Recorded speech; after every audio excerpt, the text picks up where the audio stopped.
Hello guys, what's up? This is Nitin Sinha and you're watching my channel Anitech on youtube.com. So guys, in this tutorial we are going to learn about what is heading tag and what is para tag. Okay, means paragraph tag. What are their use and what are the roles in the web development. So without wasting your time, let's get started. देखिए यहाँ पे मेरा folder है web development. मैं इस पर right click करता हूँ और इस पर्टिकुलर फोल्डर की सारी एक्सेसिबिलिटी मैं VS कोड में ले लेता हूँ. अब देखिए मुझे VS कोड अपना स्टार्ट मिल गया है और जहाँ पे मैंने आपको अपने पिछले ट्यूटोरियल में एक्सप्लेन किया था कि टैग्स क्या होते हैं और एट्रीब्यूट्स क्या होते हैं, ठीक है, और उनका क्या रोल होता है, कैसे उनको वर्क करना है, कैसे उनको बनाना है, मैंने आपको इस बारे में सब बताया था. और मैंने कुछ बताया था कि कुछ एट्रीब्यूट्स ऐसे भी हैं जो अभी हमारे यूज़ में नहीं है, लेकिन जब हमारे यूज़ में आएंगे ना तो हम उनके यूज़ बताएंगे, उनके बारे में सीखेंगे.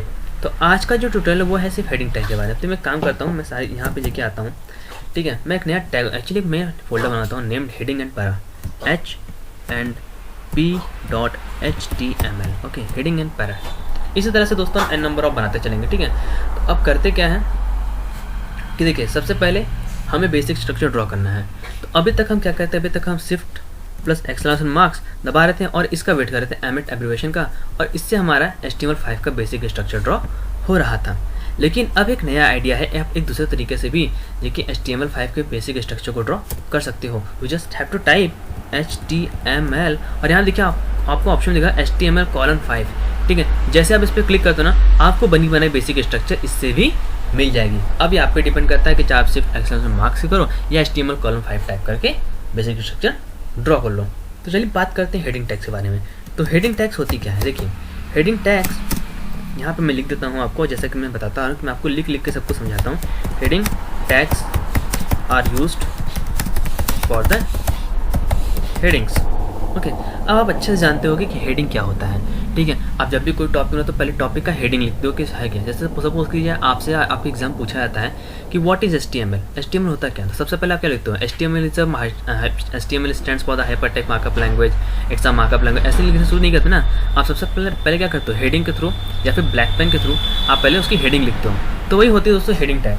यहाँ पे हेडिंग, ठीक है. तो हेडिंग टैग को यूज़ करने के लिए हमारे पास टैग्स कौन कौन से होते हैं. हेडिंग टैग को यूज़ करने के लिए ना हमारे पास जो टैग होते हैं वो कुछ इस तरह से अवेलेबल हैं, ठीक है. H1 tag to H6 tags. Okay, H1 से H6 तक. H1 हमारा सबसे बड़ा टैग होता है, H2 उससे छोटा, H3 उससे छोटा, H4 उससे छोटा, H5 उससे और H6 उससे. यानी कि जैसे जैसे अगर हम सिर्फ इस डिजिट को लेकर बात करते हैं, ठीक है, जैसे जैसे हम डिजिट को इंक्रीज करते चले जाएंगे ना, ठीक है, उस हेडिंग की प्रायोरिटी उतनी ही घटती चली जाएगी. मैं आपको डेमोस्ट्रेट करके दिखाता हूँ. मैं सिंपल से लिखता हूँ, यहाँ पे H1 टैग लिखता हूँ, यहाँ लिखता हूँ प्लीज़, ठीक है, यहाँ आया. फिर लिखता हूँ मैं H2 टैग लाइक, ओके. फिर यहाँ लिखता हूँ H3 टैग, यहाँ लिखता हूँ एंड, ठीक है. H4 टैग यहाँ लिखता हूँ शेयर. H5 टैग यहाँ लेता हूँ, H5 टैग लेता हूँ और लिखता हूँ this,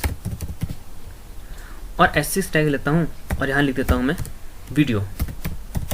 okay, please like and share this video. ये आपके लिए मैसेज भी दोस्तों कि अगर आपको मेरा वीडियो पसंद आता है ना तो उसे जरूर लाइक कीजिएगा, जरूर शेयर कीजिएगा, क्योंकि आपका लाइक करना है ना हम यूट्यूबर्स को ज़्यादा मोटिवेट करता है कि मैं आपके लिए और अच्छे से अच्छी वीडियो लेके आऊँ और अच्छे तरीके से आपको एक्सप्लेन करूँ चीज़ों को, ठीक है. तो देखिए इसको मैं क्या करता हूँ ना, अपने लाइव सर्वर से ओपन कर लेता हूँ, ओपन विथ लाइव सर्वर, ठीक है. यहाँ पे हमारा लाइव सर्वर स्टार्ट हो चुका है और जैसे लाइव सर्वर स्टार्ट हुआ ना हमारे पास एक विंडो बन के आ चुका है. देखिए हमारा HTML का पेज क्रिएट हो चुका है जिसका नाम है h&p.html, और यहाँ पे देखिए हो रहा है please like and share this video. Please बड़ा H1 टैग, फिर लाइक उससे छोटा H2 टैग, फिर एंड उससे छोटा H3, H4 उससे छोटा, H5 उससे छोटा और H6 उससे छोटा, ठीक है. तो अगर आप यहाँ पे क्लियर नहीं कर पाए तो मैं देखिए यहाँ करता क्या हूँ, मैं यहाँ पे सिंपल से लिख देता हूँ please like, please subscribe my channel NI-Tech. Okay, मैं सबको कॉपी कर लेता हूँ एग्जैक्टली, आपको एग्जैक्ट सही दिखाने के लिए. अभी तो मैसेज देने के लिए था, लेकिन अब यहाँ पे आपको ना डेमोस्ट्रेट करता हूँ अच्छे से. मैं सब जो करता हूँ और कॉपी कर लेता हूँ यहाँ पे, ठीक है. Control V. Okay, all right. एक छोटी सी और देखिए मैं यहाँ सबसे पहले सबको जो इरेज कर लेता हूँ, ठीक है. VS कोड के एक और फीचर को मैं आपको यहाँ डेमोस्ट्रेट करता हूँ कि आप कैसे कर सकते हो अगर सेम चीज़ आप सभी टैग्स से लिखना चाहते हो, ठीक है. मैं यहाँ पे आया आपको करना क्या है, आपको अल्ट प्रेस करना है और जहाँ जहाँ उस टैग को इन्फॉर्मेशन लिखना है ना, आपको उसके बीच में अपने कीबोर्ड से ऐसे प्रेस करते रहना है, ठीक है। देखिए 3 ब्लिंक्स इस तरह से लाइन ब्लिंक्स हो रही है। अब मैं सिंपल सा होता हूँ Ctrl+V और एक में से एक ही टाइम में सारे टैग्स में आ गए। H4 में भी है, H5 में भी है, H6 में भी है। तो ये भी एक VS कोड का फीचर है दोस्तों, ठीक है। अब मैं अगर आपको इसका रिजल्ट दिखाऊँ तो देखिए अब आपको समझ में अच्छे से आ रहा होगा। प्लीज़ सब्सक्राइब माई चैनल एनाटेक, प्लीज़ सब्सक्राइब माई चैनल एनाटेक। देखिए जैसे जैसे जगह क्या मैं डिजिट्स बढ़ा ना, उसकी फॉन्ट साइज घटती चली जा रही है। फॉन्ट का जो फॉन्ट वेट है यानी कि बोल्ड, देखिए बोल्ड भी घटता चला जा रहा है। आल्दो सबका कलर तो सेम ही है, लेकिन साइज वेट सबका क्या करता चला रहा है, घटता चला जा रहा है, ठीक है। यानी कि अगर मैं बात करूँ तो इसकी प्रायोरिटी, ठीक है, इस टैग की प्रायोरिटी हायर होगी, हायर प्रायोरिटी। और यहाँ पे आऊँ तो यहाँ पे क्या होगा, सबसे लोअर प्रायोरिटी। ओके, तो ये है दोस्तों, ये बात जानिएगा जरूर कि अगर आपसे कोई पूछा जाता है कि यार भी बताओ हेडिंग टैग सबसे हाई प्रायोरिटी किसकी होती है और सबसे लोअर प्रायोरिटी किसकी होती है, तो आप सिंपल करना H1 टैग की हाई प्रायोरिटी होती है और H6 टैग की सबसे लोअर प्रायोरिटी होती है। तो ये दोस्तों हेडिंग के लिए यूज़ होते हैं। अब आप हेडिंग में n नंबर ऑफ एट्रीब्यूट्स आप यूज़ करते हो, जो कि मैंने आपको यूज़ करके दिखाया था। ऑल्दो वहाँ पे मैंने आपको एक चीज़ एक्सप्लेन नहीं किया था, ठीक है। देखिए मैं आपको एक्सप्लेन कर देता हूँ। यहाँ मैं आता हूँ practical.html में। अभी तक मैंने जितने भी कितना टाइटल, ठीक है, इसे टाइटल किया था, ठीक है, और मैंने आपको करके दिखाया था। अभी आइडियो क्लास का तो मैंने आपको समझा नहीं था, ठीक है। तो कुछ टैग्स ऐसे होते हैं ना जिनको हम कहते हैं ग्लोबल एट्रीब्यूट्स, ठीक है। तो यहाँ पे लिख देता हूँ आपको डेमोन्स्ट्रेट करने के लिए कि मैं एट्रीब्यूट्स को 2 पार्ट्स में डिवाइड कर दे रहा हूँ, ठीक है। एक ग्लोबल एट्रीब्यूट्स,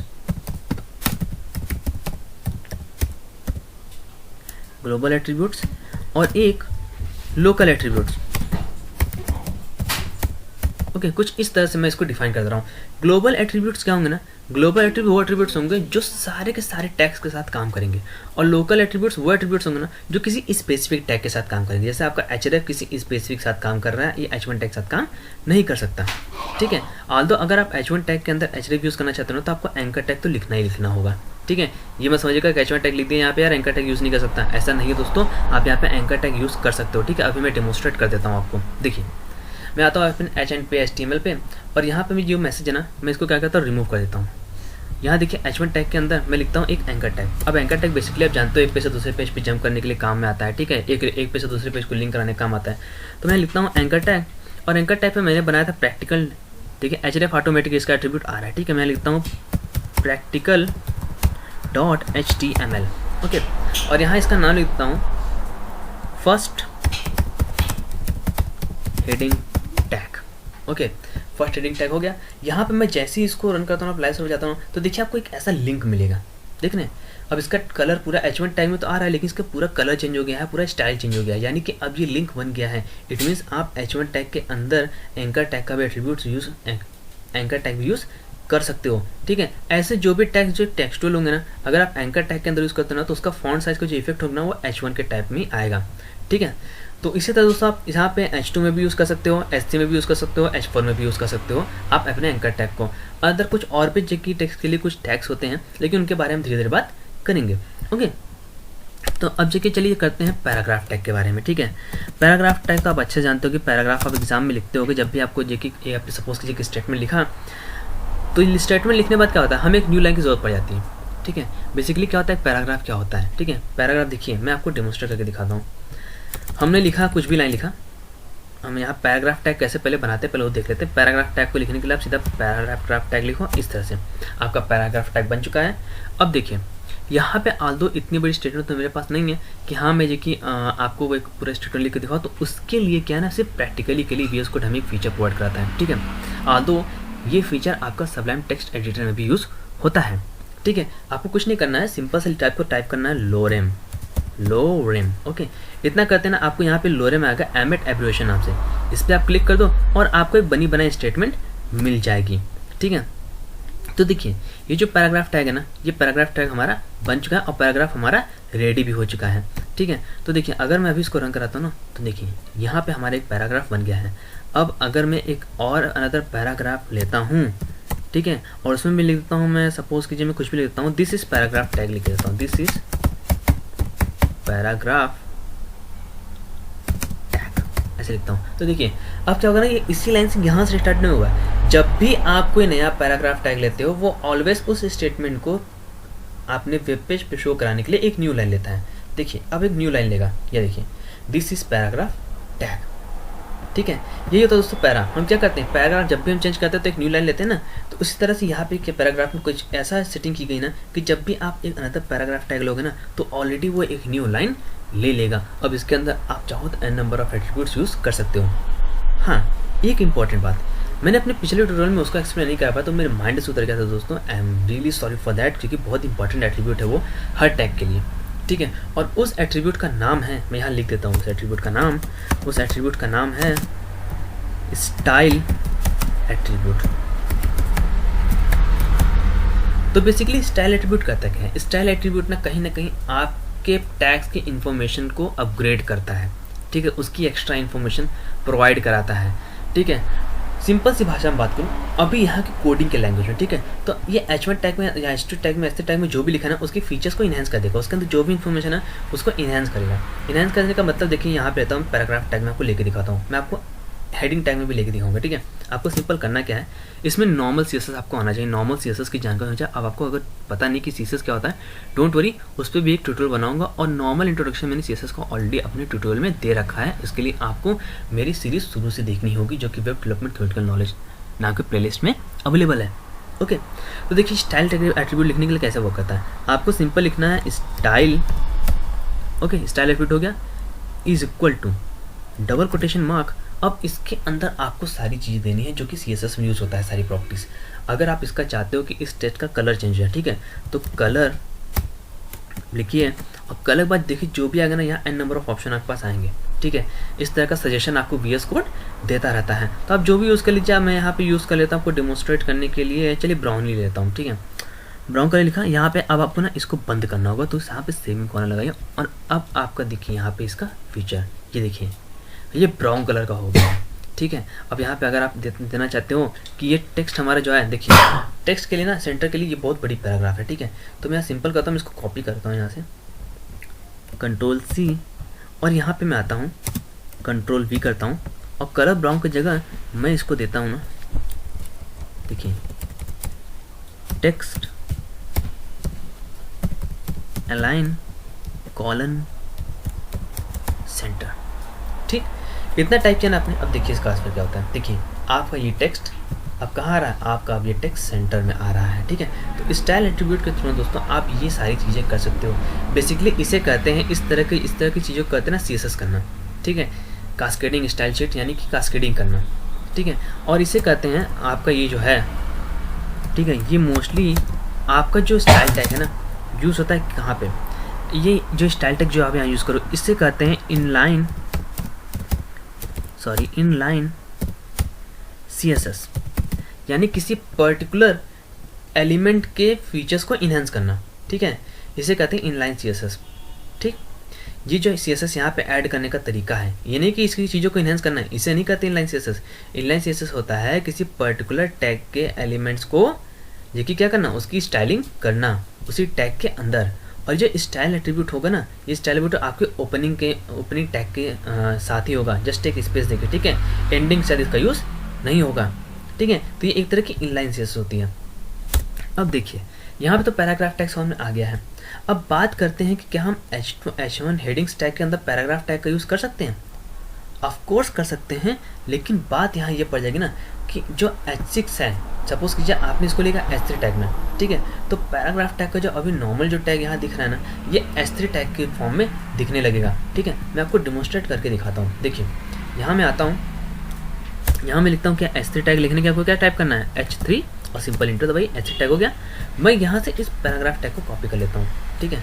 यहाँ मैं आया, इसे मैंने किया कॉपी, Ctrl+C और यहाँ मैं आता हूँ, मैं इसको कर लेता हूँ Ctrl+V और मैं इसको यहाँ से हटा देता हूँ इन दैट केस कि आपको दिख सके, ठीक है, ओके। दिखना नहीं, आपको अंतर तो दिखाना है, डिफरेंस दिखाना है। तो देखिए ये ले रहा है ना, इसका साइज और इसका साइज देखिए, दिख रहा है ना। और यहाँ पे जो नॉर्मल पैराग्राफ टैग यूज़ किया उसका देखिए, यानी कि जब आपने पैराग्राफ टैग S3 टैग के अंदर लिखा ना, तो इसने इसकी प्रॉपर्टी छोड़ के इसकी प्रॉपर्टी को क्या कर लिया, इनहेरिट कर लिया, ठीक है। तो इस तरह से आप H3 टैग के अंदर भी पैराग्राफ टैग का यूज़ कर सकते हो, बट ऑलमोस्ट मैं सजेस्ट करूँगा कि आपको H3 के अंदर ना पैराग्राफ टैग यूज़ करने की ज़रूरत नहीं, जी सिर्फ आपको डेमोस्ट्रेट करने की। ताकि कुछ लोग अगर स्टार्टर है ना तो ऐसा पूछ सकते हैं कि सर क्या H3 टैग के अंदर पैराग्राफ टैग यूज़ हो सकता है? ऑफकोर्स हो सकता है, बट मोस्टली हेडिंग टैग्स यानी H1 H tags are use for the headings, तो उसको हेडिंग्स के लिए यूज़ रहने दो, ठीक है। तो इस तरह से दोस्तों हेडिंग टैग पैराग्राफ टैग काम करते हैं, ठीक है। इसके अंदर देखिए आप अदर भी चीज़ें कर सकते हो। यहाँ पे देखिए, यहाँ पे आप एक पैराग्राफ अगर आप लिख रहे हो तो पैराग्राफ टैग के बीच में ना आप एंकर टैग भी यूज़ यहाँ पे कर सकते हो। मैं आपको करके दिखाता हूँ। हाँ, एंकर टैग को यूज़ करने से पहले मैं आपको एक छोटा सा चीज़ दिखाता हूँ, डेमोस्ट्रेट करता हूँ। मैंने कहा था ना कुछ टैग्स ऐसे होते हैं जिनके अंदर कोई इन्फॉर्मेशन स्टोर नहीं कर सकते, लेकिन वो वर्क करेंगे। तो कैसे, देखिए मैं दिखाता हूँ। यहाँ पे देखिए आपको क्या दिख रहा होगा, मैं चाहता हूँ कि यहाँ से ये क्यूपिड डिलीट, ओके यही लिखा है क्यूपिड डिलीट से यहाँ से एक न्यू लाइन ले लें, ठीक है। यहाँ से एक न्यू लाइन ले लें। अब न्यू लाइन लेने के लिए कहेंगे अरे सर सीधा सीधा पैराग्राफ टैग यूज़ कर लेते हैं, यहाँ से न्यू लाइन आ जाएगा, इतना कट करके कॉपी कर दो, न्यू लाइन आ जाएगी। लेकिन ऐसा नहीं है। एक टैग ऐसा ना जहाँ से आप सिंपल आपको यहाँ लिखना है और वहाँ से ऑटोमेटिक न्यू लाइन जनरेट हो जाएगी। बेसिकली वो करेगा क्या ना, यहाँ से लाइन को ब्रेक कर देगा, यहाँ से लाइन को तोड़ देगा और इसको इस बैक टैग के नीचे ले आएगा, इस टेक्स्ट के नीचे ले आएगा, ठीक है। तो उसके लिए आपको क्या करना है, उसके लिए आपको सिंपली यहाँ टाइप करना है BR और इंटर हिट कर देना है।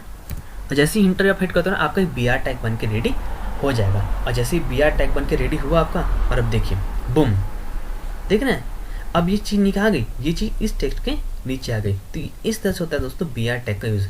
और तो BR टैग के अंदर कोई इन्फॉर्मेशन स्टोर नहीं है, लेकिन ये फंक्शनिंग कर रहा है ब्रेकिंग लाइन के लिए, ठीक है।